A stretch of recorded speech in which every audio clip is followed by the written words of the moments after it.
అంటే యోబు జీవితంలో మొదట ఏం జరిగింది? కీడు జరిగింది. జరిగిందా లేదా? కీడు జరిగింది కదా.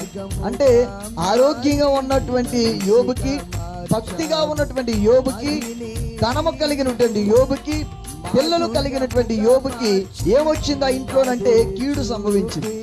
కీడు సంభవించినప్పుడు యోబు ఎలా ఉన్నాడనంటే, మొదట్లో అన్నీ ఉన్నప్పుడు ఎలాగైతే ఉన్నాడో, అన్నీ పోయిన తర్వాత కూడా అలాగే ఆయన ఎక్కడ భక్తిలో మార్పు లేదు, ఆయన ఆత్మీయ స్థితిలో ఎక్కడ మార్పు లేదు. ఆయన మాత్రం కీడు చేసినా మేలు చేసినా దేవుని దగ్గర ఆయన ఒకే రీతిగా స్తుతించేవాడుగా మనం చూస్తూ ఉన్నాం. హల్లెలూయా. అంటే కష్టం వచ్చినప్పుడు ఒకలాగా, సంతోషం ఉన్నప్పుడు ఒకలాగా లేడైనా.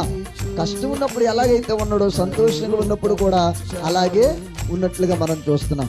అంటే కీడును ఆయన ఎలా మార్చుకున్నాడంటే మేలుగా మార్చుకున్నాడు. హల్లెలూయా. ప్రతి కుటుంబంలో ఏదో సమస్య ఉంటుంది, ఆరోగ్యపరంగా కావచ్చు,